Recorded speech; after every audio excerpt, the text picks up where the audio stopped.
Friends, Baakiyalakshmi serial next promo என்ன மாதிரியான twist ஆக்க போகுதுன்னு பார்க்கலாம். ராதிகா கேட்டுட்டு இருக்காங்க. உடனே கோபி ராதிகாவோட கையை பிடிக்க போறாங்க. அப்ப ஈஸ்வரிக்கு கோபி சத்தியம் கொடுத்தது ஞாபகம் வருது. இல்ல, என்னால என் ஃபேமிலி விட்டுட்டு வர முடியாது ராதிகா, எனக்கு நீயும் முக்கியம், அதே மாதிரி என்னுடைய அம்மா என்னுடைய குடும்பமும் எனக்கு முக்கியம்னு சொல்லிட்டு சொல்றாங்க. இல்ல கோபி, அப்படியெல்லாம் உங்களால முடிவு எடுக்க முடியாது. ஏதாவது ஒரு சாய்ஸ் தான். உங்களுக்கு நான் வேணுமா, இல்ல உங்களுடைய அம்மாவா, உங்க குடும்பமா சொல்லுங்கன்னு சொல்லிட்டு கேட்குறாங்க.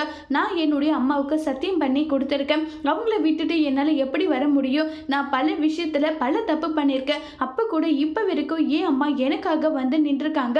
என்னை ஒருபோதும் யாருக்காகவும் விட்டு கொடுக்கல. அவங்க கிட்ட நான் உங்கள் கூட இருக்க மாட்டேன், உங்களை நான் எப்பவுமே மீட் பண்ண மாட்டேன்னு என்னால் சொல்ல முடியாது. அவங்க மனசு ஒடிஞ்சு போயிடுவாங்க. என் அப்பாவை இழந்துட்டு அவங்க என்னால் மட்டும்தான் இப்போ வரைக்கும் உயிரோடு இருக்காங்க. அப்படிப்பட்டவங்களை என்னால் ஏமாற்ற முடியாதுன்னு சொல்லிட்டு கோபி சொல்றாங்க. அப்படின்னா எதுக்காக நீங்க என்ன கல்யாணம் பண்ணிக்கிட்டீங்க கோபி, சொல்லுங்க. உங்களுக்கு உங்க குடும்பம் முக்கியம்னா என்ன ஏன் கல்யாணம் பண்ணிக்கிட்டீங்க?